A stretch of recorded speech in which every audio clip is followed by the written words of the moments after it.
pode me amar, Deus, conhecendo o meu pecado, sabendo que eu faço de errado, como pode me amar assim? Como pode me amar, Deus, sabendo que eu sou falho, que o meu coração já não bate mais como já bateu. Como pode me amar, Deus, sabendo que eu fugiria se a porta estivesse aberta? Como pode me confiar? E ainda me pega quando estou caindo e me abraça, quando estou chorando e seguras minhas mãos e me leva pra perto das chamas de amor que ardem em meu coração e não se podem conter. Como uma flecha que estoura em meu peito e me traz de joelhos enquanto eu choro, vem no meu coração. Minha alma soluça quando eu percebo o contato de seus olhos com os meus.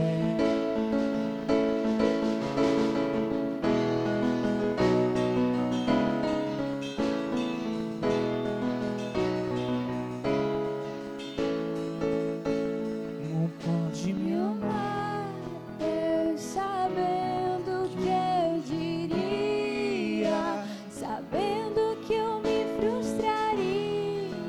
Como pode me amar assim? Como pode me amar, Deus, sabendo que eu te culparia pelo que não foi como eu queria?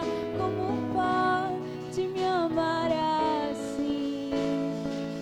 Como pode me amar, Deus, sabendo que eu me fecharia quando você quisesse entrar?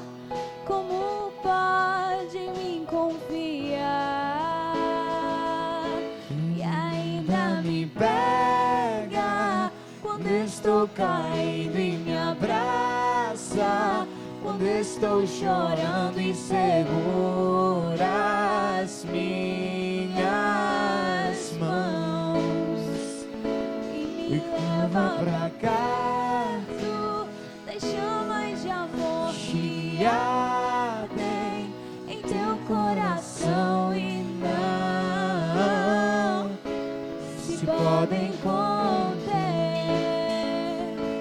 E como uma flecha que explora em meu peito e me Traz de joelhos enquanto eu choro, vem ao meu coração.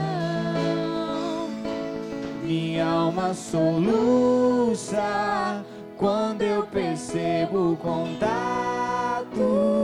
de seus olhos com os meus. me leva pra casa, eu quero voltar, pois longe de ti não é o meu lugar. Eu corro depressa pra te encontrar, de braços abertos, como alguém que esqueceu.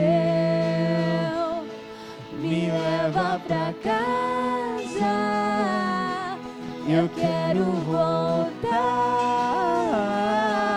pois longe de ti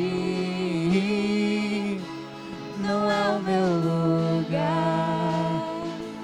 Eu corro depressa pra te encontrar, de braços abertos em meu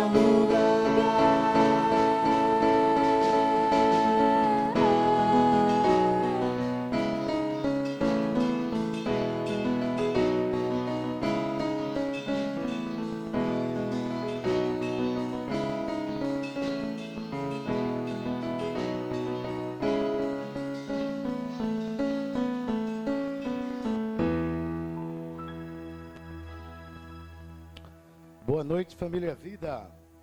Boa noite para você que está nos vendo de casa. É um prazer ter você aqui conosco hoje. Vamos começar com os ofertórios, como é de praxe. Vocês sabem. Desculpa, é o costume com o headset. Então, a gente vai estar sem momento de ofertório. Você que veio preparado para ofertar, para dizimar, durante o louvor, você pode ir lá no gasofilácio, coloca lá seu dízimo, sua oferta. Você que está em casa, você que está aqui e não veio pronto, não veio preparado, deseja prestar seu dízimo, sua oferta, abra o feed do Instagram. Depois do culto, a gente vai colocar no story lá do Instagram os dados bancários, perdão. E aí vocês têm como prestar os dízimos e as ofertas. Bom, como o pastor Walter já avisou no domingo passado, a gente vai ter uma viagem que a gente vai estar fazendo para estar junto com o pastor Reinaldo. Eu não sei se vocês lembram, mas o pastor Reinaldo veio aqui e falou sobre a missão dele lá junto dos ribeirinhos do Maranhão. E aí ele mandou um vídeo para a gente. E aí eu queria que vocês vissem aí. Som.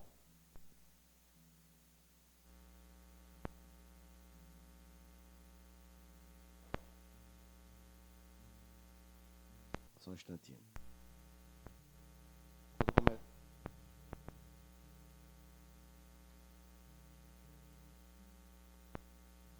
Quando começar a sair. Oi.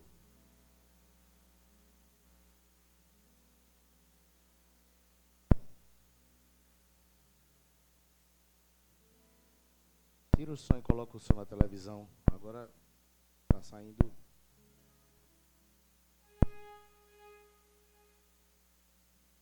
Oi.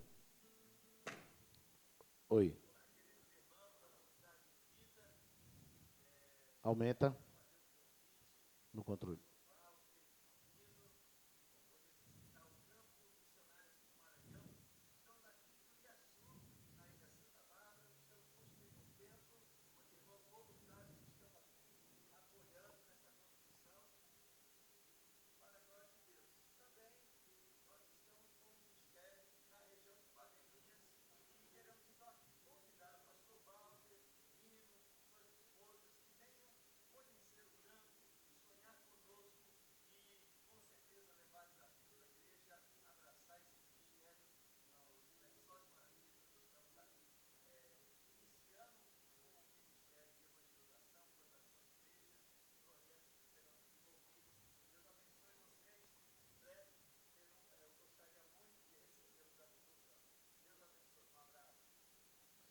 Deixa eu explicar para vocês como é que vai funcionar isso aí. Bem rápido, tá, pastor?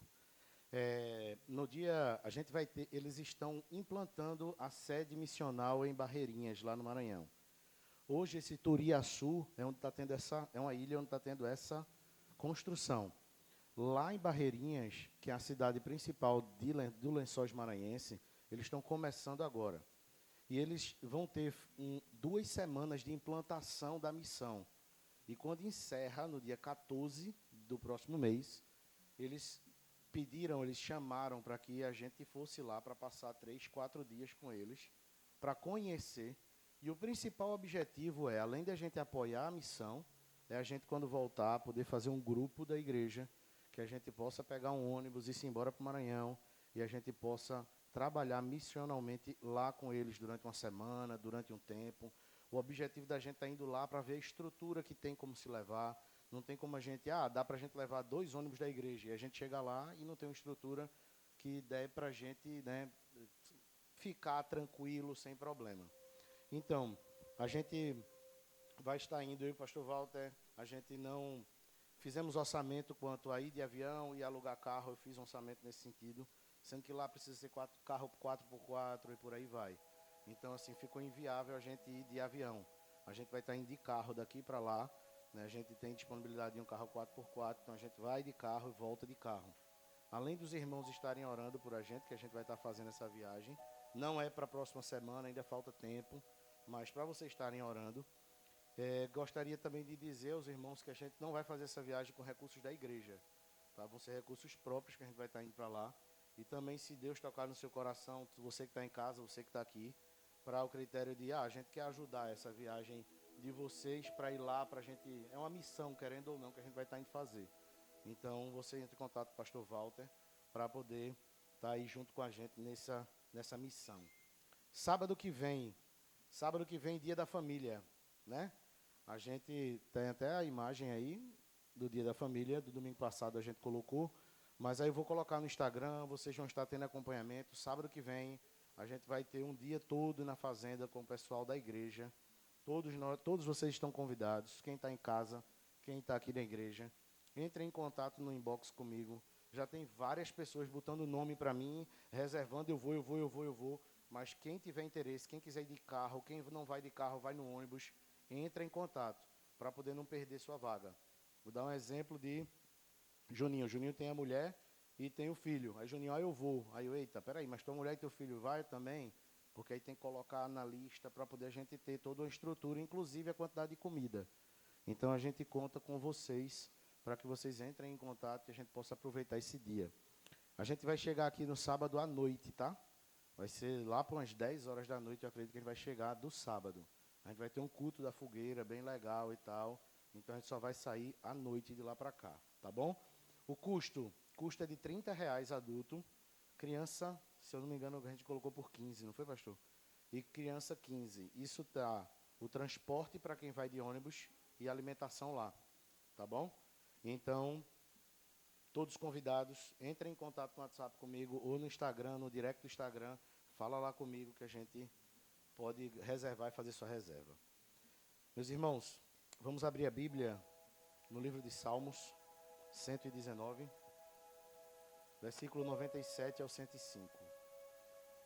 Você que está em casa, que quiser acompanhar no seu celular, não precisa fechar a tela, você pode olhar direto pela tela do Instagram. Você que vai acompanhar pelo YouTube, você tem como abrir a nossa versão, a versão NVI. Salmos 119. Só eu não abri. 97 ao 105. Antes da gente ler a palavra, vamos orar. Vamos pedir a Deus para que Ele nos dê discernimento, entendimento para entender qual é a mensagem que Ele tem para nos dar, tanto com esse texto, como através dos louvores, como através da pregação hoje ministrada pelo pastor Walter. Abaixe sua cabeça, ore, peça perdão a Deus.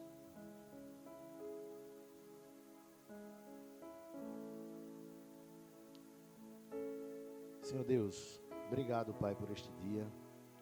Obrigado novamente, Pai, pelo privilégio de estar aqui na Tua casa. Obrigado, Senhor, pelos meus irmãos. Obrigado pelas orações que o Teu povo tem feito pela liderança dessa igreja. Senhor, muito obrigado, Pai, pela Tua misericórdia e pela Tua graça. Senhor Deus, abre nossa mente, que a gente venha entender o que é para nós entendermos desse texto. O que é que Tu queres passar para a gente hoje com a palavra do pastor Walter? Deus, nos aponta o caminho certo, em nome de Jesus. Amém. Versículo 97. Como eu amo a Tua lei, medito nela o dia inteiro. Os Teus mandamentos me tornam mais sábios que os meus inimigos, porquanto estão sempre comigo. Tenho mais discernimento que todos os meus mestres, pois medito nos Teus testemunhos. Tenho mais entendimento que os anciões, pois obedeço os teus preceitos. Afasto os pés de todo o caminho mau para obedecer a tua palavra. Não me afasto das tuas ordens, das tuas ordenanças, pois tu mesmos me ensinas. Como são doces para o meu paladar as tuas palavras, mais que o mel para a minha boca. Ganho entendimento por meio dos teus preceitos, por isso odeio todo caminho de falsidade. A tua palavra é lâmpada que ilumina os meus passos e luz que clareia os meus caminhos. Amém? Meus irmãos, vamos louvar e adorar o Senhor. Sinta-se à vontade para louvar e bendizer o nome do Senhor. Vamos ficar de pé. Boa noite, igreja.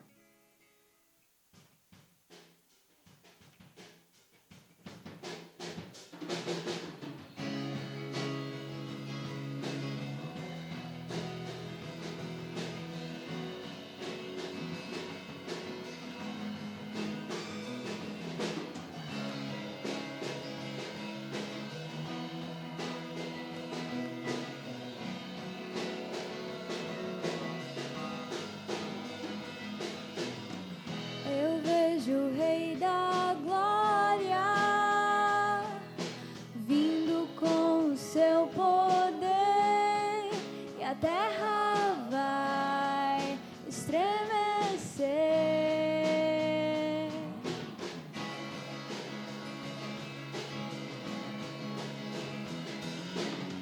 Eu vejo a sua graça, os pecados perdoar e a terra vai então cantar.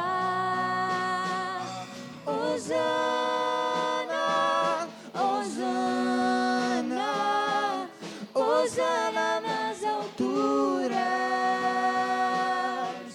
Hosana, Hosana, Hosana nas alturas.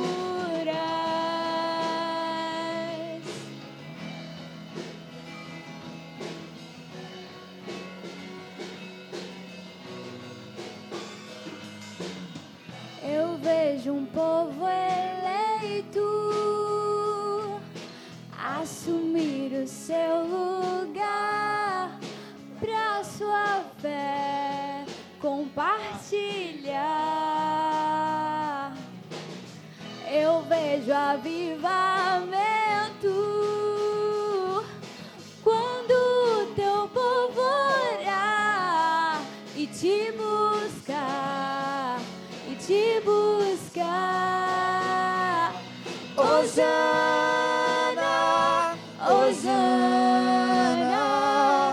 Hosana nas alturas.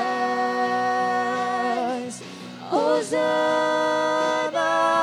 Hosana, Hosana nas alturas.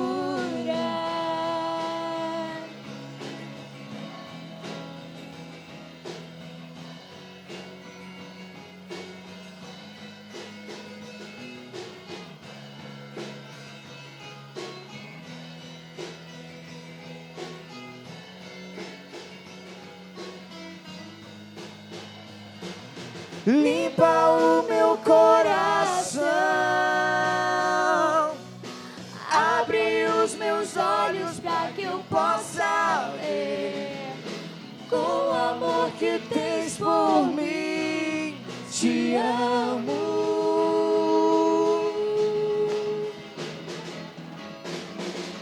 Quero ser igual a ti.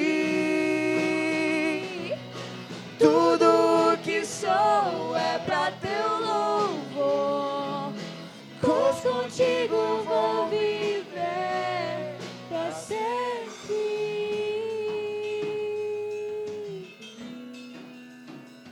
Hosana,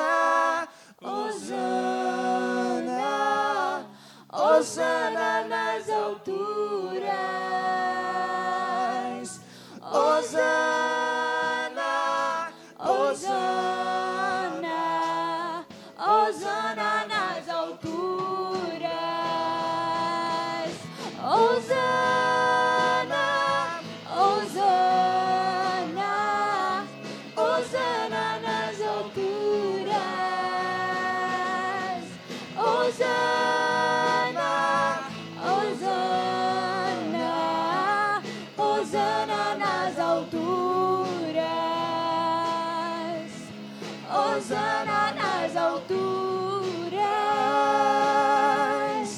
Hosana nas alturas.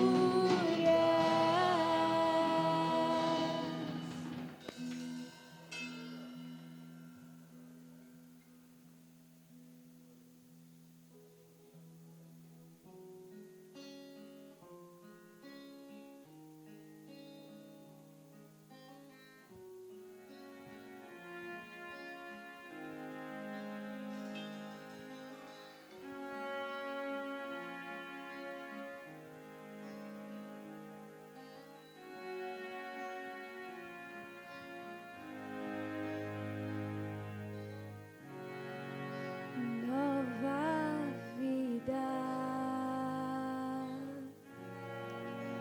para sempre,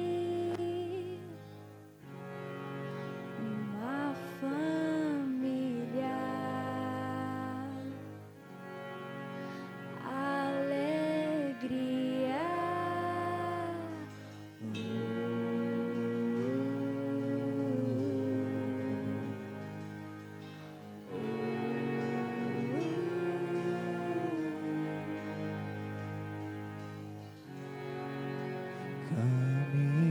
Caminhar,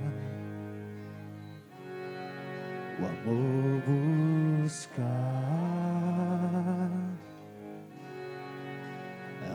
aprender,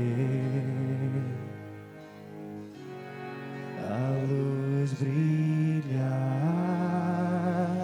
saber que a gente pode crescer,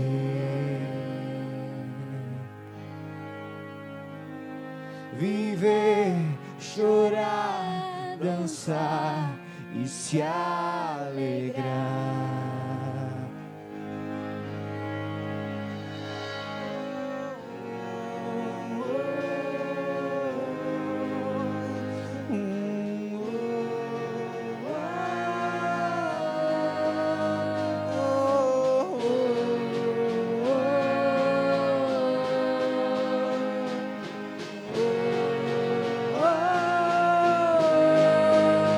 Para nós Ele é da vida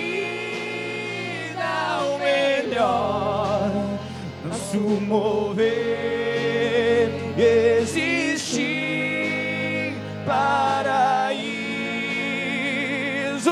aqui, só a Ele entregar.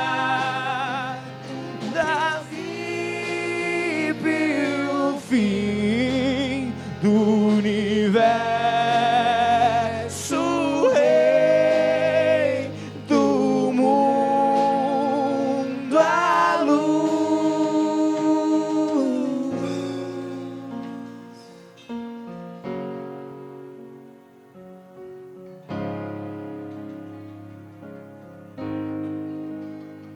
As mulheres.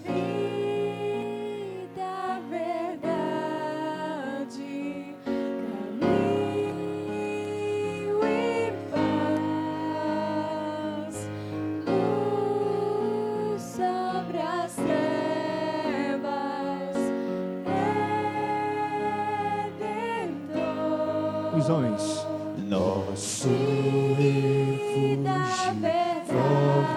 fortaleza, nossa força nas batalhas, o perfeito sacrifício, verbo em carne, Rei dos reis, nosso refúgio, fortaleza, nossa força nas batalhas, o perfeito sacrifício, verbo em carne, Rei dos reis, nosso refúgio, fortaleza, nossa força nas batalhas, o perfeito sacrifício, verbo em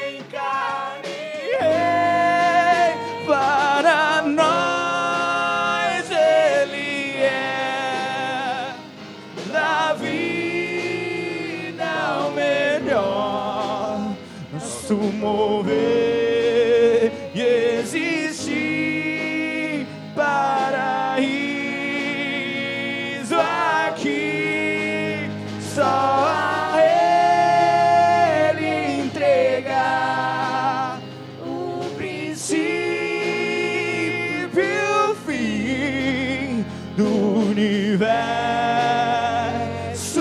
Rei do mundo, a luz.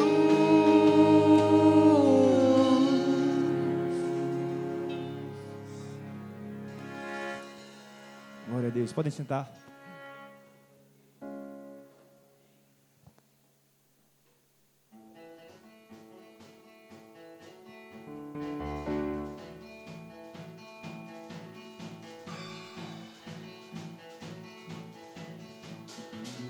Castelo forte é o nosso Deus, escudo e boa espada, com seu poder defende os céus, a sua igreja amada. Com aço e com furor, nos prova o tentador, com artimanhas traz astúcias infernais,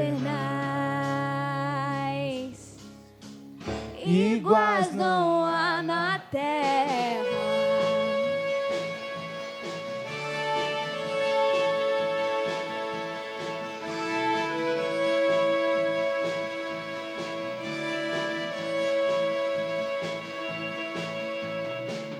A nossa força nada traz,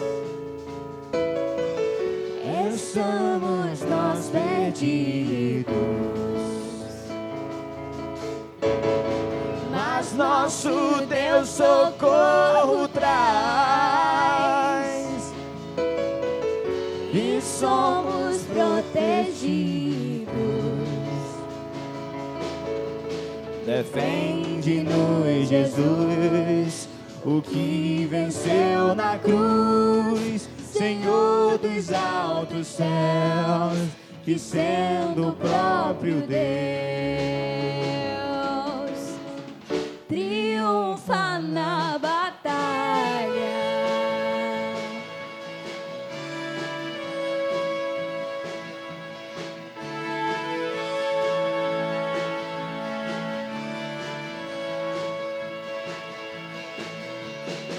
Sim, que a palavra ficará, sabemos com certeza, pois ela nos ajudará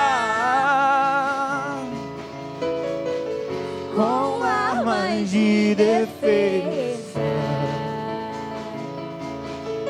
Se temos de perder famílias, bens, poder, embora a vida vá, por nós Jesus está e nos dará teu reino.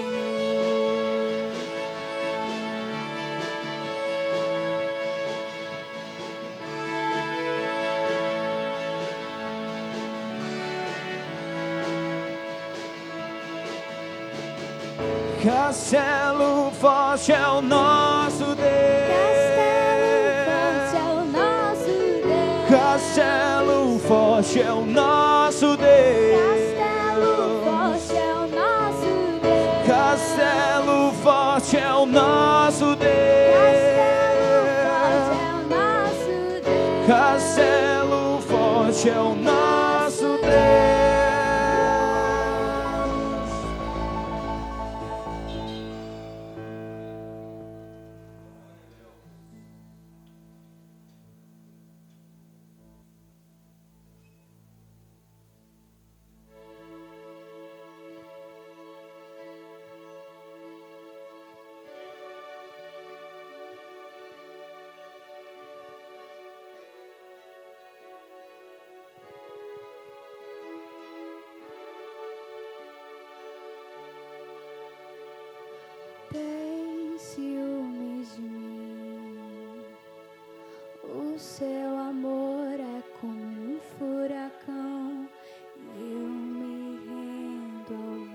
de tua misericórdia.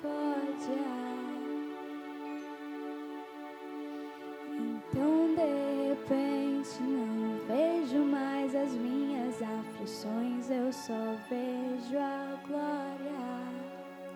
Percebo quão maravilhoso Ele é e o quanto que Ele me quer. Oh, Ele me amou. Oh, Ele me ama. Ele me amou.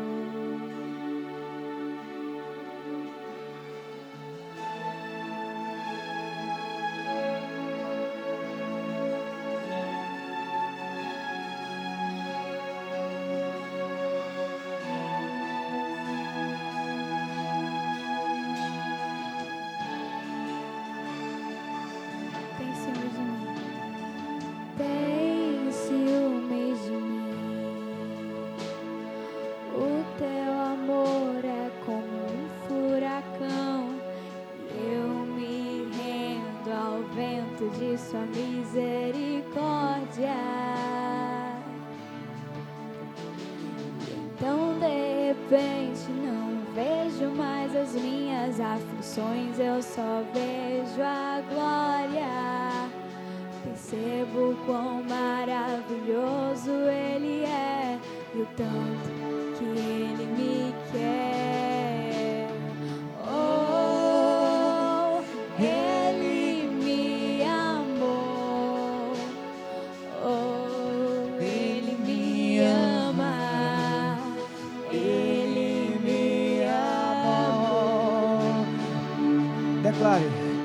Me ama, Ele me ama, Ele me ama, Ele me ama,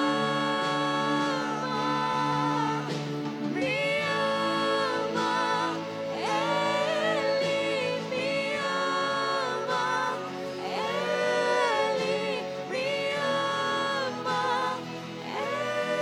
Ele me ama. Somos sua herança e Ele é o nosso galardão. O seu olhar de graça nos atrai à redenção. Se a graça é um oceano, estamos afogando. O céu se une à terra com um beijo apaixonado. Meu coração dispara em meu peito acelerado. Não tenho tempo pra perder com ressentimentos quando penso que Ele me ama. Ele me ama. Ele me ama. Ele me ama. Me ama. Ele me ama.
Boa noite, irmãos. Graça e paz da parte do nosso Senhor Jesus Cristo. Esse ano para a gente é um pouco diferente, não só pela pandemia, porque pela primeira vez na existência da igreja a gente tem culto no domingo de carnaval, né? Aí ontem à noite eu saí andando com Karine, aí a gente passou lá em Olinda, na frente do Pitombeiras, Quatro Cantos, desceu por ali, aí ela começou a rir, quem diria que no carnaval eu estaria andando em Olinda? Aí eu disse, são as coisas de Deus, né? A gente às vezes não sabe o que Deus faz, nem como faz, nem quando faz, mas a gente só tem uma certeza, que Deus está no comando de todas as coisas, né? Que Deus está no comando das nossas vidas, está no comando de todas as ações, que não existe autoridade que não seja constituída por Deus. Por mais que você não goste da autoridade, lembre-se, se Deus assim não permitisse, ela não estaria naquele lugar. Então, a gente tem sempre que lembrar que toda autoridade, gostemos ou não, ela é constituída por Deus.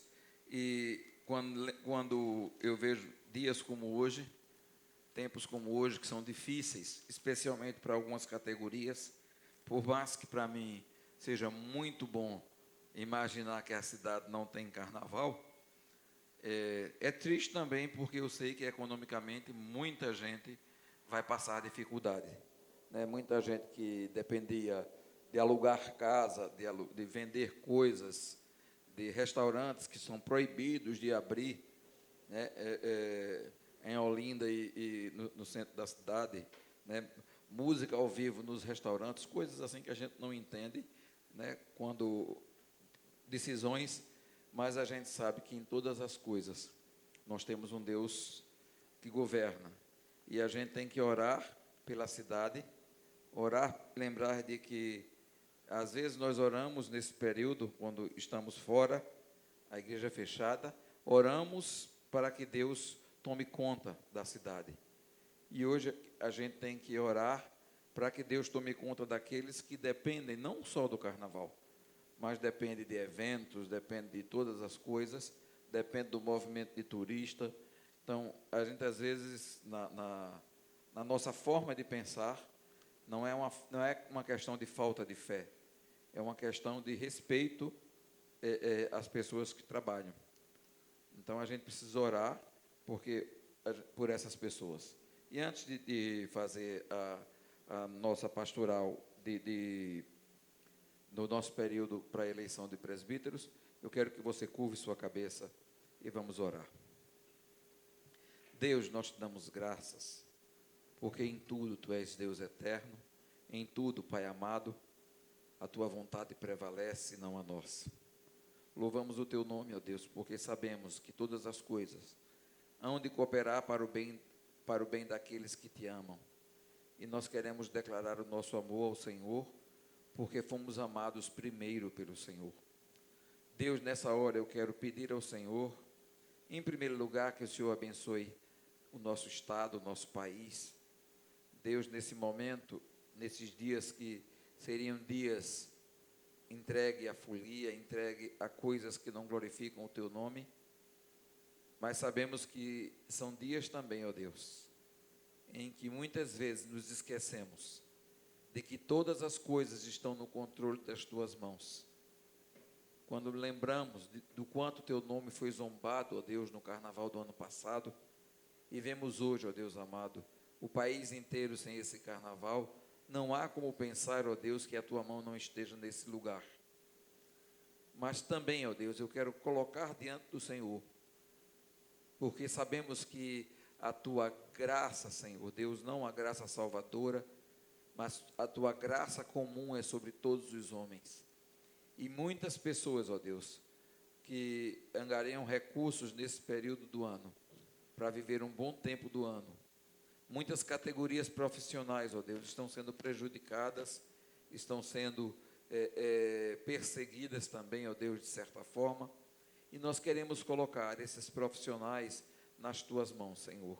Pedir que Tu tenhas misericórdia daqueles que dependem, ó Deus, de eventos, daqueles que dependem, Senhor Deus, dos restaurantes, dos bares, ó Deus, que o Senhor possa também derramar sobre estes a tua graça e a tua misericórdia. Nós te agradecemos e colocamos nas tuas mãos, ó Deus, a nossa cidade, o nosso estado e a nossa nação, no nome de Jesus. Amém. Seguindo a nossa instrução para a eleição de diáconos e de presbíteros, nós vamos ler um trecho pequeno da carta do apóstolo Paulo a Timóteo, a primeira carta, no capítulo 3, a instrução vai ser dada nesse capítulo inteiro, mas hoje eu quero falar apenas de algumas qualidades que se espera do presbítero, naquilo na instrução, naquilo que concerne a sua vida social. A palavra de Deus diz: essa afirmação é digna de confiança. Se alguém deseja ser bispo, deseja uma nobre função. E a palavra bispo aqui também pode ser traduzida como ancião, como pode ser traduzida como presbítero. E a ideia aqui é que se alguém deseja isso, deseja uma nobre função, porque às vezes há um problema. Há pessoas que se sentem vocacionadas, mas se sentem envergonhadas, por exemplo, de dizer que tem vontade, que parece que é uma questão de orgulho, e não é. O texto está dizendo que quem deseja uma nobre função. Logo, desejar o episcopado, como em algumas versões, diz excelente obra almeja. Mas aí ele dá uma lista, não é esse texto, não. Não é porque esse é o texto da mensagem. A gente está no texto da instrução que eu não passei. Aí ele dá uma lista. 1 Timóteo 3, de 1, hoje nós vamos ler de 1 a 3. 1 Timóteo 3, de 1 a 3. É necessário, pois, que o bispo seja irrepreensível, marido de uma só mulher, moderado, sensato, respeitável, hospitaleiro e apto para ensinar. Não deve ser apegado ao vinho, nem violento, mas sim amável, pacífico e não apegado ao dinheiro. Veja, se a gente fosse olhar de perto todas essas qualidades, eu diria uma coisa a vocês, irmãos, que eu tenho até medo porque está sendo transmitido. Mas eu diria que você não vai achar um presbítero que seja 100% em todas essas qualificações. Porque, na verdade, esse é um problema sério. Essas qualificações não se aplicariam não apenas a um presbítero, mas a todo crente. Mas a todo crente, todo aquele que dirige a igreja de Deus, ou todo aquele que está na igreja de Deus. Ele começa dizendo, é necessário que o bispo seja irrepreensível, ou seja, que não tenha motivos para que ninguém aponte o dedo para ele. É uma coisa difícil. É uma coisa difícil. Ou seja, você vai olhar para alguém e vai dizer assim, não, aquela pessoa não tem jeito. Uma vez eu vi uma carta, como se ela tivesse sido escrita pelo apóstolo Paulo, pedindo emprego em uma igreja. Na verdade, era o currículo. Aí ele diz, fui blasfemo, perseguidor da igreja,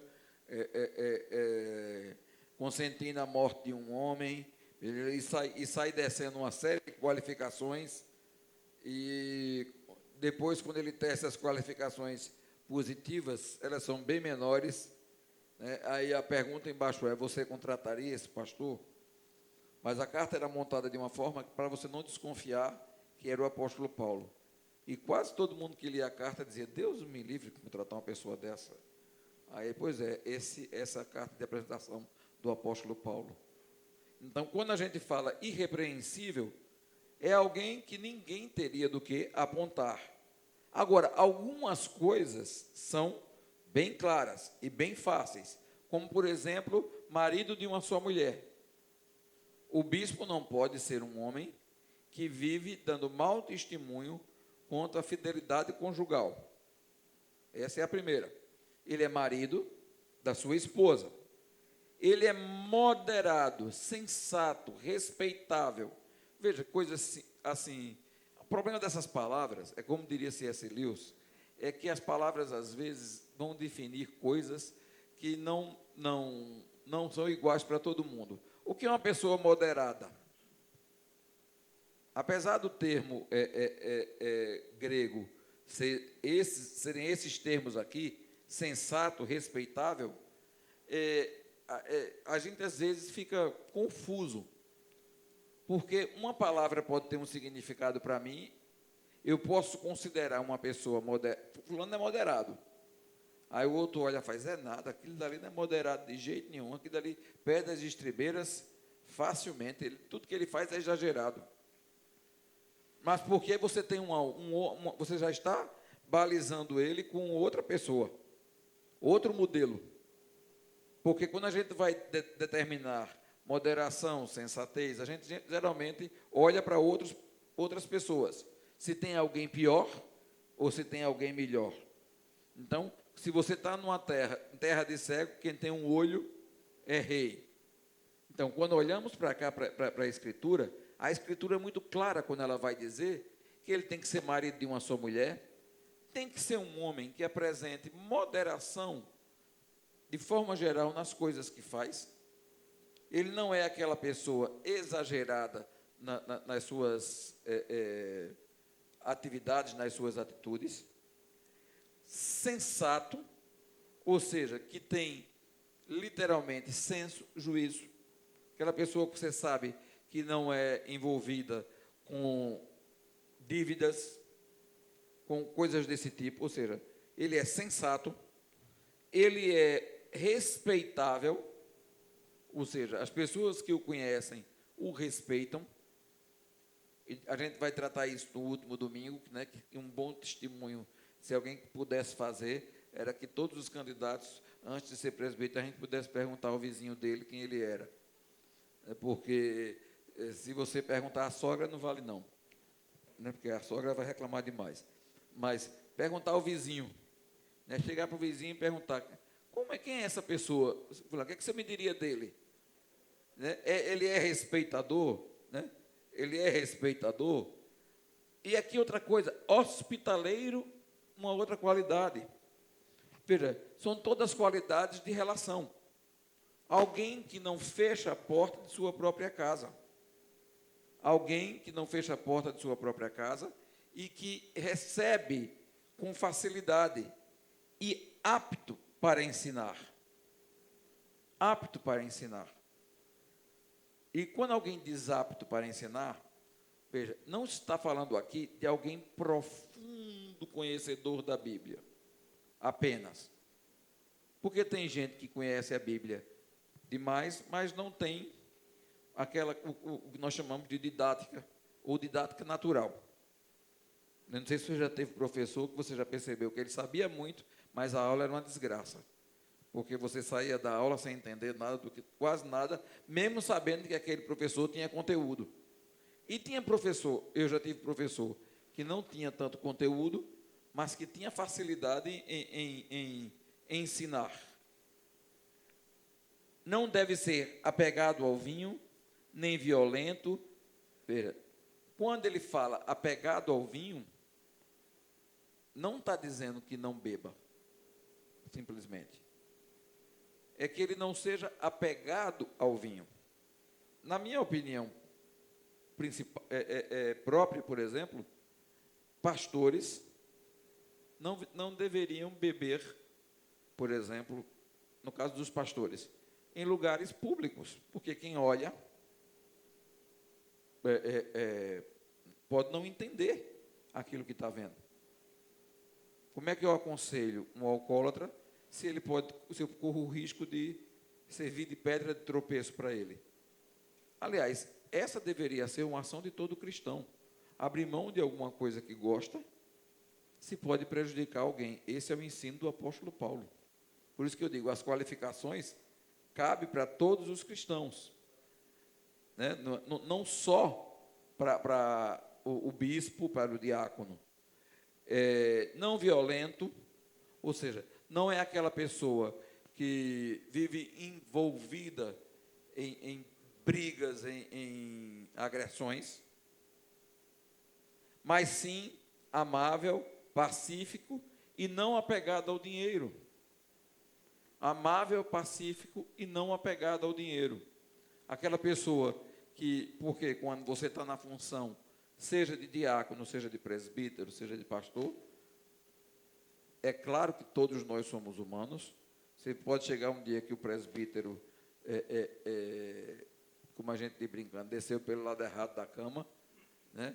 E todo mundo tem esse dia de que parece que todas as coisas vão cooperar para você azedar, pelo menos antes do sol se pôr, né? Tudo dá errado, e você pode, como ser humano, numa hora dessa, encontrar um irmão, né? E você descarregar dele uma coisa que não era para ele. Ah, mas o presbítero fulano foi grosseiro. Não, ele é humano. Ninguém está dizendo que é alguém sobre-humano, né? Não violento, mas ele tem que ser amável, pacífico e não apegado ao dinheiro, como nenhum crente deveria ser. Mas é estranho um servo de Deus que se põe a servir a casa de Deus, mas que tem um apego ao dinheiro tremendo. Que você olha para ele, você vai ver que o Deus dele é Mamon. Então é muito complicado. Então, quando nós olhamos nas qualificações, as primeiras são qualificações bem visíveis. Apesar de serem qualificações, como a gente poderia dizer, qualificações que vão depender da história de cada um, né? Se você tem um pai que bate em você todo dia, se o presbítero não bater em você, né, ele já é um cara legal demais. Então, vai depender muito nessas coisas externas. Mas, mas olhando para a Escritura, dá para entender claramente que o que se pede é que seja uma pessoa moderada, uma pessoa que não seja extremada nas coisas, que possa servir de forma simples, mas ser para a comunidade exemplo de comportamento. Esse é um dos chamados, é o primeiro chamado. Semana que vem, nós vamos falar um pouco sobre a família do presbítero, né? E no final, no último domingo, sobre o tempo de vida cristã do presbítero. Ok? Vamos orar mais uma vez. Pai, nós lemos tua palavra. Pedimos que o Senhor desde já prepare o coração daqueles que hão de ser, Senhor Deus, na tua casa, teus servos presbíteros. Ó Deus, para governar nesse lugar, que o Senhor possa instruí-los desde já, colocar temor e tremor em seus corações, para que eles sejam, Pai, segundo a tua vontade, homens não perfeitos, mas homens que queiram agradar a Deus. Nós te pedimos isso no nome de Jesus. Amém. Só lembrando isso e repetindo, não homens perfeitos, mas homens que queiram agradar a Deus. E hoje nós vamos entrar numa série nova, que há algum tempo nós não fazíamos isso, que era colocar e trazer para os irmãos os valores da nossa igreja. Valores que norteiam a igreja. E aproveitando os próximos 4 domingos, nós começamos a olhar e a lembrar, porque uma das coisas que eu aprendi há muito tempo sobre a visão da igreja é que a visão vaza. Quer ver como isso é sério? Muitos hospitais famosos, por exemplo, nos Estados Unidos, hospitais presbiterianos, batistas, hospitais de denominações, começaram como lugares de caridade. A razão da sua fundação era socorrer quem não podia. E com o passar dos anos foram se transformando em mega hospitais, e hoje são hospitais para atendimento de ricos. Hospitais que fugiram do padrão. Escolas religiosas. A maioria, quase todas as escolas religiosas têm a sua origem justamente no padrão de ajudar os pobres. Seja ela protestante, seja uma escola católica. Se você lembrar das escolas da escola protestante que nós temos na cidade do Recife, das escolas católicas, você descobre que o filho do miserável, do pobre, não pode estudar lá. Porque fugiu da visão. A visão foi uma, mas foi terminar em outro lugar. A mesma coisa tem a ver com a igreja. Qual é a visão da igreja? Qual é a missão da igreja? Até porque eu quero dizer a você que Deus não chama todas as igrejas para fazer a mesma coisa. A missão é única. Pregar o evangelho e fazer discípulos, até que Jesus venha. Mas os trabalhos específicos, cada igreja tem uma especificidade, uma vocação, um chamado específico de Deus para agir de determinada forma. Tem igreja que você vai olhar um lado social fortíssimo, outra igreja vai olhar um lado missionário no sentido de externo muito forte. Você vai olhar a igreja que tem ensino muito forte. Outras igrejas, que é a grande divisão, igrejas atracionais e igrejas pastorais. Igrejas atracionais, que o culto é um show e que tudo é feito para atrair. E às vezes os eventos são feitos para atrair. Mas aí muitas vezes a pessoa que está lá dentro vai sentir vontade depois de um tempo de quê? De um pastoreio. De algo mais. Então, quando nós olhamos e nós começamos a revisitar algumas coisas, porque algumas coisas às vezes fogem da nossa lembrança e do nosso entendimento. Nossa visão é uma igreja para quem não tem igreja. E muita gente perguntou já, e eu dou a mesma resposta de quem criou essa visão, que é do pastor Andy Stanley, da igreja North Point dos Estados Unidos. Onde é que está a teologia dessa visão? Eu digo, venha para a igreja que a gente ensina a você teologia. Porque declaração de visão e de missão tem que ser fácil. Então, na sua igreja, qual é a visão dela? Igreja para quem não tem igreja. Não, independe de onde você venha, de quem seja você. Então, não temos, por exemplo, e passei muito tempo lendo trabalho de plantação de igreja, de alunos e de outros plantadores que queriam plantar, e me arrepiava quando eu via lá uma frase: estou plantando uma igreja para a classe média. Eu olhava assim para aquele trabalho e dizia assim, mas não era para pecador não, que você está plantando uma igreja não. Porque a classe que vai frequentar uma igreja depende do pastor, da cultura, das relações e muitas outras coisas. Não faz, e essa escolha não é sua. Essa escolha é de Deus. Então, quando a gente olha, a primeira pergunta para a gente é: qual é a nossa missão? Qual é a nossa visão? Ser igreja para quem não tem igreja. Acabou-se. Mas é ser igreja de verdade. Porque uma das coisas que as pessoas esquecem, que ser igreja é ser família. Estamos nos tornando cada vez mais católicos. No sentido, e com todo respeito à igreja católica, nós não falamos mal de outras igrejas. O que é que se faz na igreja católica? Você tem que assistir a missa pelo menos uma vez ao ano. Em qualquer igreja.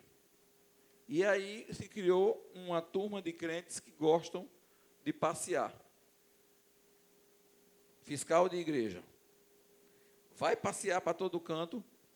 E o interessante da igreja, de você dizer o sentido de igreja, Paulo fala, eu quero saudar a igreja que se reúne na casa de fulano, a igreja na casa de fulano.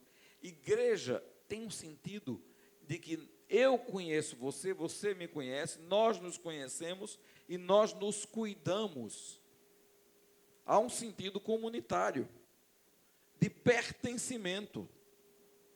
Você não pode dizer assim, eu sou igreja, mas porque na minha igreja está faltando isso. Aí tem um pastor coreano que uma vez eu vi ele falando, disse, quem fala mal da igreja cospe para cima. Aí na hora que ele disse isso, foi no acampamento. A gente olhou um para a cara do outro, todo mundo sentado na praia, nas cadeirinhas na areia. Aí ele fez, experimente cuspir para cima. Teve gente besta que fez. Né? Porque tem sempre gente que é um pouquinho mais dificultoso no raciocínio. Né?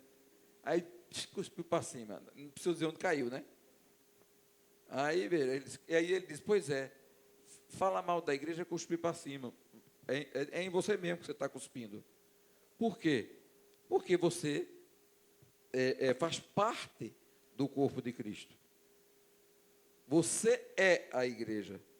Se não está funcionando como você queria, é porque você também não está funcionando como deveria. E às vezes, eu não gosto, eu saio. Isso é um movimento natural. Agora, preste bem atenção. Quando você vê alguma coisa dentro da sua família que você não gosta, você faz como? Eu não gosto, tchau. Quando você vê seu filho errando, você diz, faz a mesma coisa, eu não gosto, tchau. Sua mãe, eu não gosto, tchau. É meio complicado, porque o conceito de igreja é esse conceito. Sabe? Pastor Luciano tirou muita onda aqui de algumas músicas, né? Aquela, eu preciso de você, você de mim. Nossa, é muito feia mesmo aquela música. Mas o que ela diz tem um conceito muito bom também. Nós somos intradependentes ou interdependentes. E ser igreja significa que eu e você precisamos nos ajudar na caminhada. Eu preciso estar no lugar onde as pessoas saibam o meu nome. Aí também tem gente que não ajuda nesse processo. Eu prometo a você que tem gente que mal termina o culto, não quer conversar com ninguém. Sai correndo.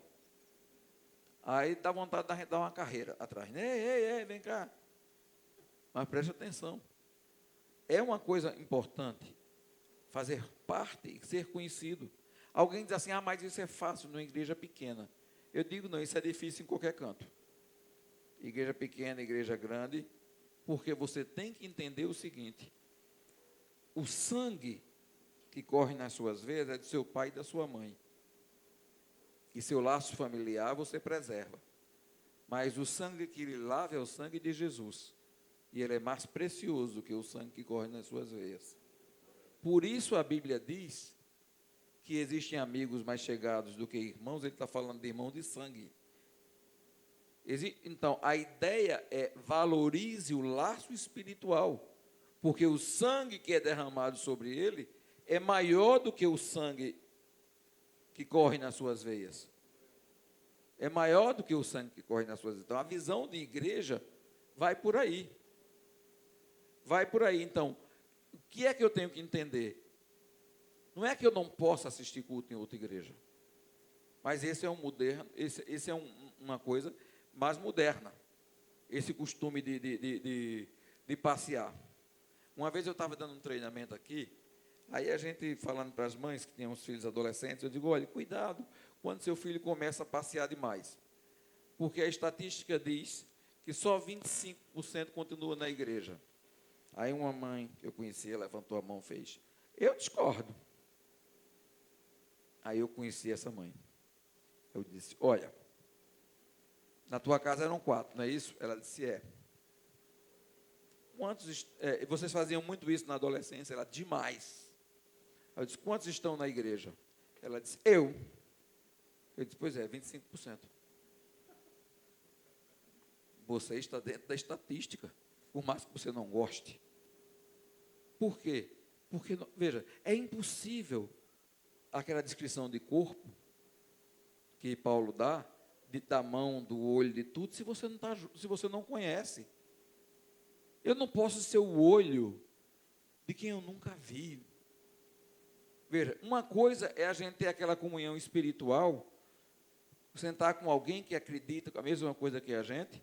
Vamos fazer um culto no Arruda e reunir as igrejas do Recife. Ok. Outra coisa é a comunhão de ajuda, de socorro. De literalmente se perguntar e de sofrer porque um parente de fulano está doente. Aí você para orar. Não é aquela coisa, olha, vamos orar pelos nossos irmãos na África que estão sendo perseguidos. Meu irmão, sinceramente, 99,9% de nós vai fazer essa oração sem o menor sentimento de comunhão. Sem o menor sentimento de comunhão. E se você disser a mim, eu digo, aprenda a dizer a verdade a você mesmo. A maioria de nós não vai derramar uma lágrima. Porque tem irmãos na África sendo decapitados. Não vai derramar uma lágrima. Mas é diferente se você pensar que um irmão da igreja perdeu o filho. Ou não é? Quantas pessoas choraram quando Renata morreu? Quantas pessoas passaram horas orando? Porque isso é comunidade. Isso é a nossa herança protestante. É a nossa herança protestante. De nos interessarmos uns pelos outros. Quando Paulo diz, aconselhai-vos e instruí-vos mutuamente, como se eu não conheço você? Como é que eu posso chegar para Boaz e dizer, Boaz, olha, cuidado, com essa sua ação, seu casamento pode entrar em perigo. Você está tratando a Adriana mal em público, já que ela não está aqui, eu sei que ele não faz isso, aí eu posso usar o exemplo, né? Aí veja, você está tratando a Adriana em público, isso pode mal em público, mas veja, se eu estiver num lugar que eu vejo um homem tratando uma mulher mal em público e eu não tiver intimidade com ele, eu vou sair dali talvez até pecando, né? Que capa mais grosseiro. Sim, jumento, pensa que no céu tem cocheira. Você vai sair reclamando da pessoa. Mas interferir só se for da sua família. Interferir só se for um local e abrir o coração também. Já imaginou chegar num lugar onde ninguém lhe conhece, cair no choro para contar seus pecados e a pedir ajuda, daqui a pouco o povo sai. Ih, chegou um doido. O povo da igreja mesmo começa a ir embora. Intimidade, igreja. E qual é a missão? A missão é fazer com que todo cristão se torne um verdadeiro discípulo de Cristo. É dizer, olha, vamos levar as pessoas para se transformarem em verdadeiros discípulos de Cristo. Não apenas conhecerem, mas também viverem a Cristo. Olhar para o seu dia e aplicar no seu dia, porque, veja, conhecimento não salva ninguém, mas não salva mesmo. Não salva. Eu conheci um rapaz há muitos anos atrás, quando eu estava servindo como conselheiro no navio Logos. Aí, quando ele parou aqui, né, no Recife, então eu era conselheiro. Aí foi ali que Deus me chamou para o ministério. E eu me lembro que um dos aconselhamentos que eu fui fazer, entrou um rapaz sem as pernas, numa cadeira de roda. Aí assistiu lá. Aí depois veio conversar comigo, caiu no choro. Aí, dizendo que tinha sido homossexual mas que sofria muito porque acreditava em Deus e por isso ele queria que Deus tinha feito um trem bater nele, ele perder as duas pernas. Mas veja, continuava numa amargura desgraçada Mas ele tinha uma coisa engraçada. Eu nunca vi um negócio daquele, era fantástico. Se você chegasse para ele e dissesse, Jó 4, verso 8, ele fazia. E dizia o versículo. Podia ser um versículo daquele, de passagem, de uma coisa para outra, que não... Mas ele se lembrava de quase tudo que está escrito na Bíblia. É importante conhecer a palavra, mas é importante conhecer e aplicar. Repetidores da palavra não tem lugar. Por isso que a gente diz, a nossa missão é levar pessoas a discípulo. E o discípulo, ele tem que mudar em 3 áreas. Conhecimento, ele tem que mudar na área de valores, e o discípulo tem que mudar na área de atitudes. Não tem agente secreto do céu. Olha, eu sou crente. Nem parece. Né? Antigamente eu ficava tão contente, sinceramente, quando alguém dizia isso comigo, eu achava que eu era um crente moderno. Nem parece. Porque a gente olha para tudo, faz exatamente tudo que todo mundo faz. Aí depois de um tempo, eu comecei a olhar e disse, tem alguma coisa de errado nessa frase. Eu não tenho que viver, ter raiva de lâmina, né? Não fazer perna, sovaco. Eu não tenho que ser uma pessoa anti-higiênica. Eu não tenho que me vestir para dizer a você que eu sou santo. Embora também não posso me vestir para roubar a santidade de ninguém. Como pastor, eu digo a você, várias e várias vezes, ainda bem que aqui na igreja não, várias e várias vezes a gente fazia sinal para a junta diaconal e olhava para onde era, porque o diácono ia ter que ir lá, porque ia avisar a moça que todo mundo que estava no púlpito sabia a cor da calcinha dela. Desculpe, mas estou sendo bem explícito. Nem uma coisa nem outra. Você tem que ter um mínimo de discernimento. A boca fala do que o coração está cheio. Se a presença de Jesus é forte no seu coração, ela vai ser forte na sua aparência. Não tem como não ser. Não tem como. O contrário não acontece. Você pode ter uma aparência de sepulcro caiado, mas o contrário tem que acontecer. Se Jesus no seu coração é Jesus, é Senhor da sua vida, você vai se incomodar com algumas coisas e com alguns comportamentos. Então, você muda. Você tem que ter conhecimento, valores e atitudes. São 3 coisas que vão fazer a diferença na vida de um discípulo.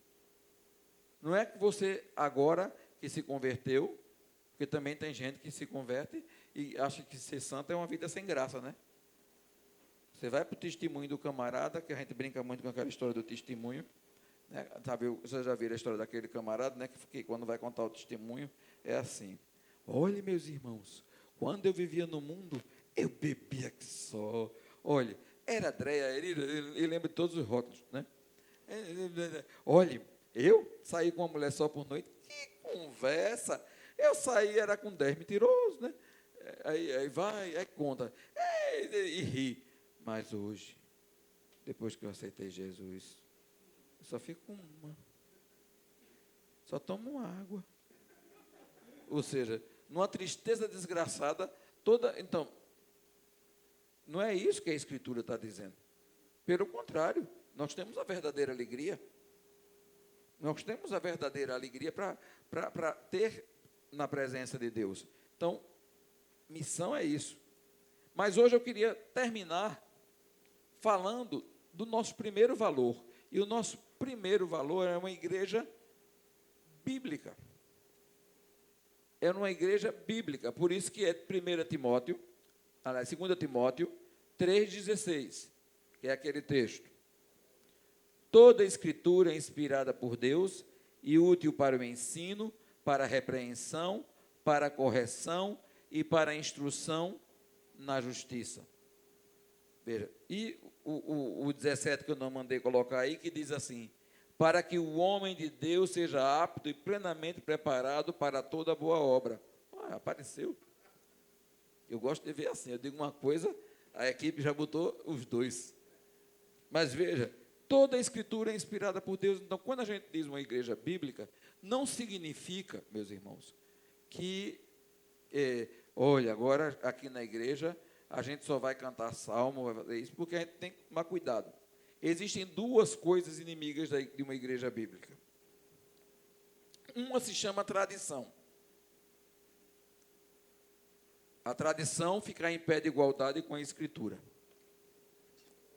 Infelizmente, isso faz parte da teologia, novamente, infelizmente, hoje eu vou ter que citar, da teologia católica. A tradição em pé de igualdade com a Escritura. A gente tem que tomar cuidado. Tradição não é maior do que a Escritura. A gente pode ter uma tradição de muitas coisas, mas a Bíblia é quem dá a última palavra.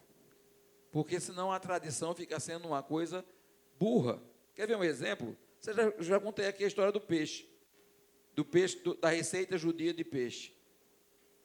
Que uma moça perguntou à mãe: mãe, por que é que naquela receita judia de peixe, o senhor, ela é tão específica, cortar 2 dedos abaixo da cabeça e 3 dedos acima do rabo? Aí a mãe disse: sabe que eu não sei, vou perguntar à minha mãe. Aí ligou para a mãe dela: mãe, por favor, aquela receita de peixe da nossa família, por que é bem específica, 2 dedos abaixo da cabeça, 3 dedos acima do rabo? Ela disse: eu não sei. Tá, eu vou perguntar à minha mãe, que era bem velhinha. Ela já era a bisavó. Aí ela disse: tá certo. Aí, quando ela ligou para a mãe dela, disse: mãe, aquela receita de peixe da nossa família, por que é 2 dedos abaixo da cabeça e 3 dedos acima do rabo? Ela disse: olha, vocês eu não sei, mas na época da guerra, como minha assadeira era pequena e o peixe não cabia, aí eu cortava assim. Agora, se vocês fizeram disso uma tradição, eu posso fazer isso na igreja. Botar uma coisa para virar tradição, que, não, é a tradição. Eu digo: sim, mas explica a tradição. Não, mas é a tradição. Eu digo: meu irmão, preste atenção. Em primeiro lugar é a Escritura, não a tradição. E a gente tem tradição evangélica também, protestante. A gente tem tradição protestante, tá? Não, porque na nossa tradição evangélica, eu digo: cuidado para não ser antibíblico. Eu digo: na nossa tradição, não. Na Bíblia. Na Bíblia. Que é uma coisa que a gente tem que tomar cuidado, né? Com isso. E a outra coisa é liberalismo. É a outra coisa. Tradição prejudica, de um lado, a interpretação do texto, e o liberalismo do outro. Hoje em dia, por exemplo, estão falando de teologia evolucionista. Né? Como mal falou uma pessoa importante aí, um pastor conhecido aí, que a Bíblia precisa ser atualizada. Né? Quando você escuta uma coisa dessa, atualizada onde? Eu digo: olha, a palavra de Deus precisa ser atualizada, até porque, pense numa mensagem atual. Não muda nada. O texto não muda nada. Eu tenho confiança, eu não preciso atualizar, até porque a gente tem que fazer uma diferença, meus irmãos, que é outra coisa que, quando a gente pensa em termos de igreja bíblica, a gente tem que tomar cuidado com a palavra contextualização. Porque a palavra contextualização é um perigo. Vamos contextualizar a mensagem. Veja, contextualizar a mensagem é trazer a mensagem para um nível para ser entendida nos nossos dias. Por exemplo, tem uma coisa que eu até ia procurar na internet, ia passar aqui agora, nessa hora, que é o vídeo, o vendedor, do medidor de pecado, que eu já mostrei algumas vezes aqui. Que eles chegam no céu, uma fila de pessoas, e quando sobem na balança, a balança dá sempre insuficiente. Mas um é filho de missionário, o outro fez isso, fez aquilo. Eu dei meus bens aos pobres. Cada um tem uma história para contar. Aí vem um com a cabeça bem baixa, bem triste, porque não tinha história nenhuma para contar. e o livro dele era mais grosso do que o outro. Aí, na hora que ele subiu, no instante passou para zero. Aí, quando iam pegar ele, aí Jesus disse, não, esse quem sobe na balança sou eu. Aí eu, suficiente. Ou seja, quando eu apresento isso no culto, eu estou fazendo uma contextualização da graça. Eu não estou mudando o sentido da graça, mas eu preciso tomar cuidado com a atualização, que não é contextualização. Por mais que as pessoas reclamem, não é contextualização. Contextualizar é trazer o texto para o nosso mundo. Atualizar é outra coisa. E muita gente está querendo fazer atualização. Vou lhe dar um exemplo muito chato. Muito chato. Ordenação feminina. Mulher pastora. Me desculpe se tiver algum homem assistindo. Na Bíblia não tem. Na Bíblia não tem. E quem vai defender diz como?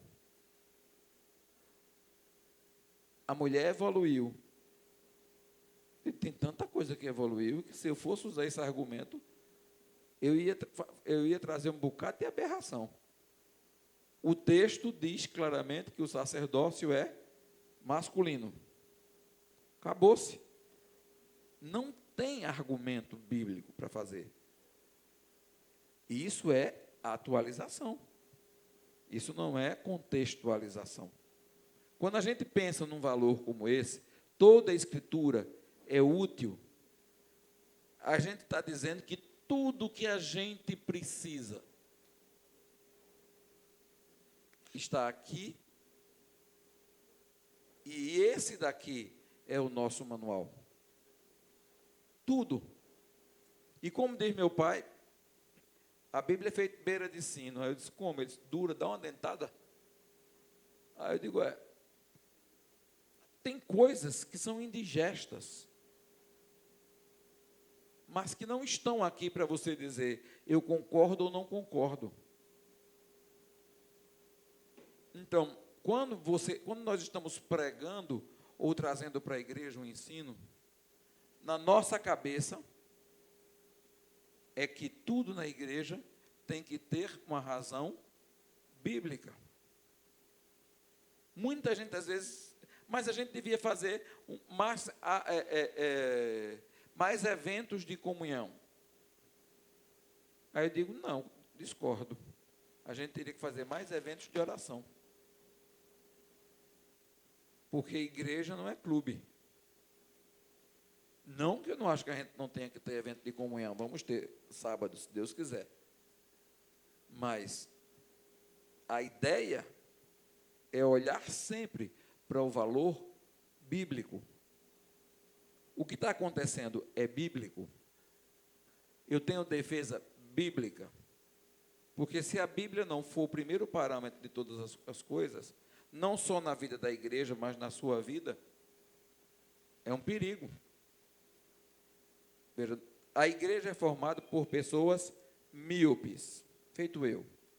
Né? Não estou aqui enxergando quase ninguém. Imagine que aqui seja o mundo, aqui seja a palavra de Deus. Normalmente a gente faz assim, eu vou ler a Bíblia. Eu boto meus óculos do mundo, que inclui minha cultura, minha percepção, meus gostos, ou seja, a minha cosmovisão, e olho, concordo, não concordo, não sei se isso daqui é certo, e saio selecionando. É o contrário. Aqui está o mundo, e aqui estão os meus óculos. Os meus óculos são a palavra de Deus. Eu olho para o mundo através da palavra de Deus. Eu olho para o mundo e sei que todo homem é pecador, inclusive eu. Por isso não posso apontar a mão para ninguém. Eu olho para o mundo e sei que se Deus agir, qualquer pecador, o pior que você imaginar, pode se transformar em outra criatura. E isso me faz levantar e ter coragem de falar. Porque não sou eu quem transforma é o Espírito de Deus. Então, se eu for fazer pelo meu valor, pela minha visão, eu caio. O primeiro valor da nossa comunidade é sempre olhar e perguntar qual é a razão bíblica disso daí. Eu tenho uma base bíblica para defender. Isso vai de qualquer coisa. Vai para qualquer coisa. De uma reforma a um conteúdo de estudo, a um acampamento, ao que for. Qual é a base bíblica para aquilo que nós vamos fazer? Porque se não existe uma explicação satisfatória na Bíblia, a gente tem que tomar cuidado, porque o coração é enganoso e desesperadamente corrupto. Então, nosso primeiro valor é ser uma igreja bíblica. Eu respeito a tradição. Mas muita gente olha para a gente e fala, vocês não são presbiterianos? De jeito nenhum. Eu digo, não, aquilo que eu sou, que a Constituição me obriga, eu faço. Mas aquilo que a Constituição não me obriga, eu não faço. Porque não tem na Bíblia, nem na própria Constituição. Quer ver um exemplo? Hoje eu estou querendo brincar com fogo. Quer ver um exemplo? Sociedades internas, eu não tenho nada contra. Os irmãos pastores que estão me vendo, não me comam vivo. Eu não tenho nada contra. De SAF, UPH, UPA, Mocidade, o CP, que é de criança, não tenho nada contra. Uma vez alguém perguntou, na sua igreja tem SAF? Eu digo, se as mulheres quiserem fazer, tem. Mas a grande maioria das mulheres lá da igreja estão em idade produtiva. Tem pouquíssimas aposentadas. A menos que eu me vista de saia e vá dirigir a reunião, aí a pessoa não gostou da resposta. Eu digo, eu não tenho nada contra. Mas, tem na Bíblia? Tem que ter. Se não tiver, não é igreja. Não, não tem. É isso que eu estou dizendo, não tem. Pode até ter. Nas igrejas que tem uma SAF, por exemplo, bem atuante, é uma bênção. É uma bênção. Porque mulher, quando quer trabalhar, trabalha muito mais do que os homens. Mas, se não tem, é porque Deus nos deu outra vocação. Vamos concordar no que como era o lema da igreja há poucos anos atrás, concordar nos essenciais e ser tolerante nos não essenciais. Mas a primeira pergunta é bíblico? É uma coisa que tem que ter? Se tem que ter, a gente tem que procurar um jeito de ter. Se não tem que ter, é tradição. E tem muita gente aí brigando, brigas homéricas no corpo de Cristo por causa da tradição. Não porque alguém descumpriu a palavra, mas porque alguém não está seguindo a tradição. E a tradição é feito o rabo do peixe. Tem que ter uma explicação lógica para aquilo dali. E às vezes ela nasce das coisas mais ridículas, a tradição. E a gente torna a tradição um peso. E a gente não pode fazer isso. Tornar a tradição um peso. Mas a gente pode e deve tornar a palavra de Deus o centro das ações da igreja. Ela é útil para a correção, para a repreensão, para todas as coisas. Para que o homem de Deus seja perfeitamente aprovado para a obra de Deus. É a palavra de Deus, o nosso fiel. Não a tradição, não outra coisa. Me lembro de um pastor americano que, falando no seminário batista, é porque lá, eu já disse isso aqui uma vez, eu acho duas, que lá nos Estados Unidos, lavanderia é uma coisa que existe há muitos muito tempo mesmo. O Brasil nem sonhava em ter máquina de lavar, os Estados Unidos já tinha lavanderia pública. E por isso ele considerava a lavadeira uma profissão extremamente ultrapassada. Aí, quando ele dando aula, ele fazia assim: porque eu acho a opinião de lavadeira. Você tem que dizer, está escrito. Muita gente não entendia porque ele não gostava de lavadeira, né? Mas porque o Brasil teve lavadeira, ainda existe em alguns lugares lavadeira. Mas o que é que ele queria dizer? Eu acho. Não é assim que o cristão diz. O cristão diz, está escrito. Você vai corrigir um irmão, eu acho que você está errado. Não, meu irmão. Segundo esse texto, leio. Olha, está escrito aqui isso. Isso que você está fazendo bate com isso aqui? Essa é a forma correta de se fazer, por exemplo, uma correção. Não eu acho. E tem muita gente machucada por causa de eu acho. O centro é Jesus Cristo. Mas Jesus Cristo deixou um manual. E ou a gente segue o preceito daqui, ou a gente vai dar muito errado. E lembra, aonde passa um boi, passa uma boiada. Então, não, vamos ceder. É uma tentação muito grande ceder. Vamos ceder ao texto bíblico. Ele está dizendo para a gente fazer isso, mas a gente vai fazer aquilo. Bom, dali em diante, qualquer coisa vai se tornar possível.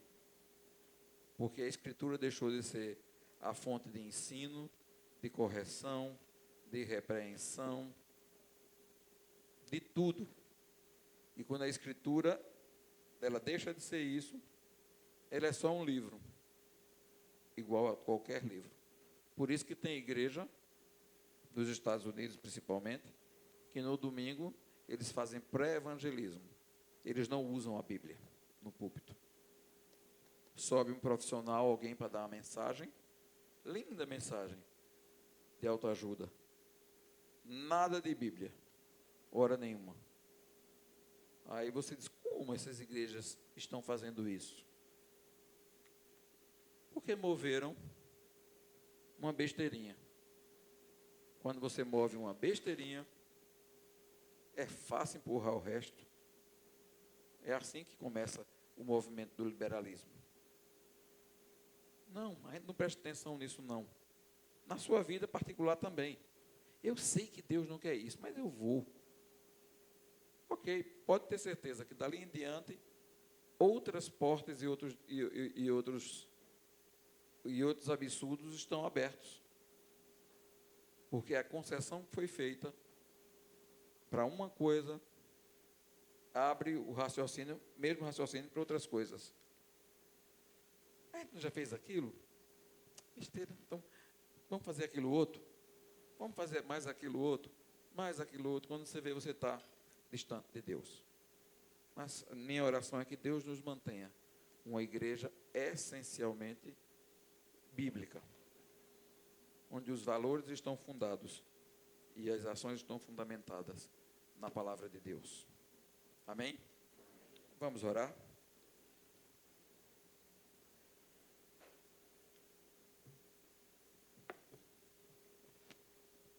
Pai, nós te louvamos, Senhor Deus, pela tua palavra.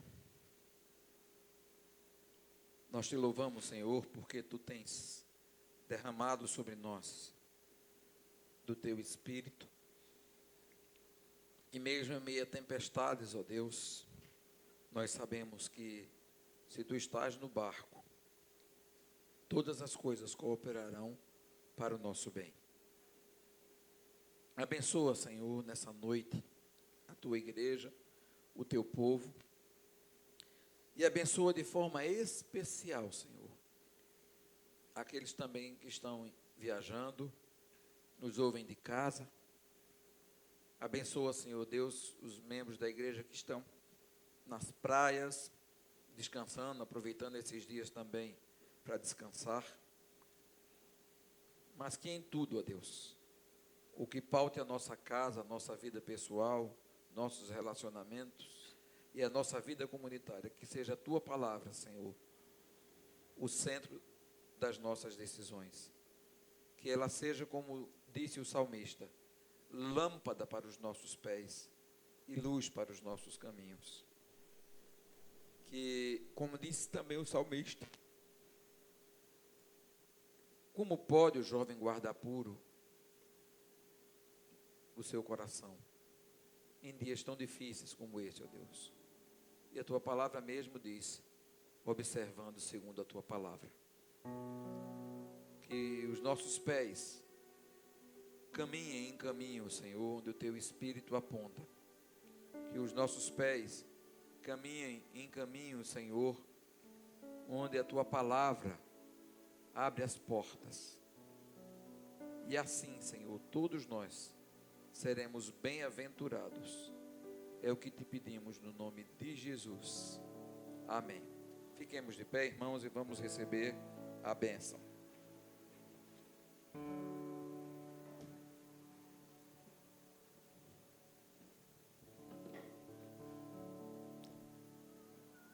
Que a graça do nosso Senhor e Salvador Jesus Cristo, que o amor de Deus, o nosso amado Pai, que as consolações, o poder e o avivamento que vem do Espírito Santo de Deus, seja sobre vós, irmãos, e sobre todo o povo de Deus espalhado sobre a terra, desde agora e para todos sempre.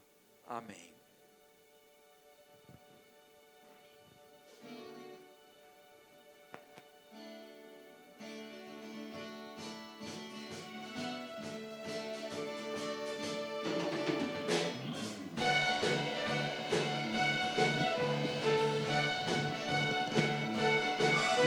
Estrada se abra à sua frente, que o vento sopre em teu rosto, que o sol resplandeça em tua face, que a chuva caia suave em teus campos, e mesmo ao se levantar sozinho, que Deus envolve seu amor e a paz, encharque o coração e até nos vemos outra vez, que Deus me guarde em sua mão.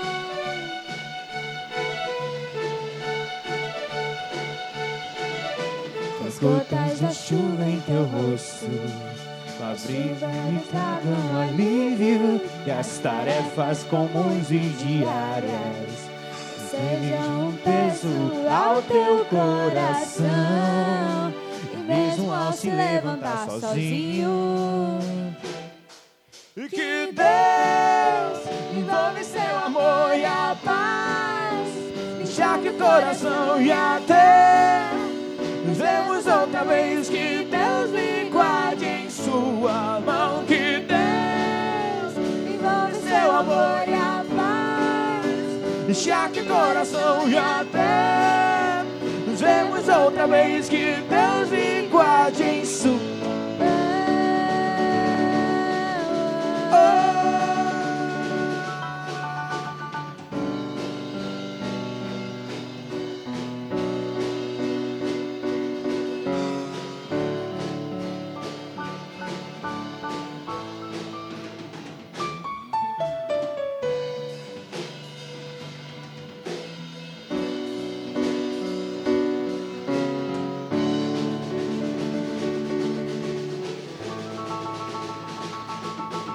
Que Deus envolve seu amor e a paz, encharque o coração e até nos vemos outra vez, que Deus me guarde em sua mão, que Deus envolve seu amor e a paz, encharque o coração e até nos vemos outra vez, que Deus me guarde em sua mão.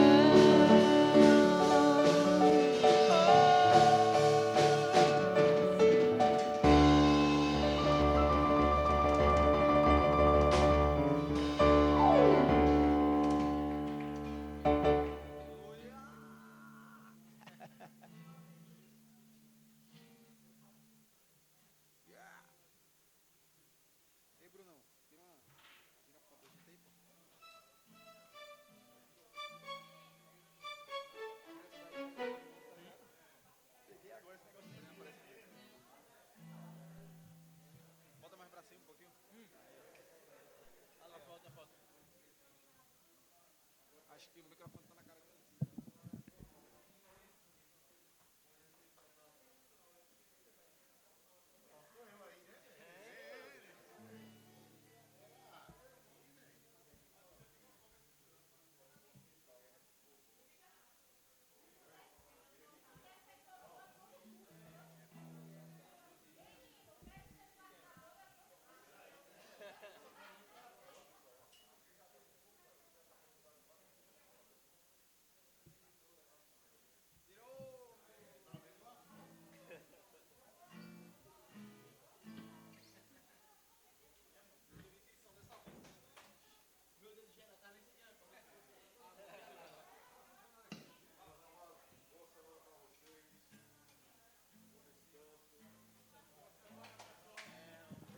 Valeu, moral.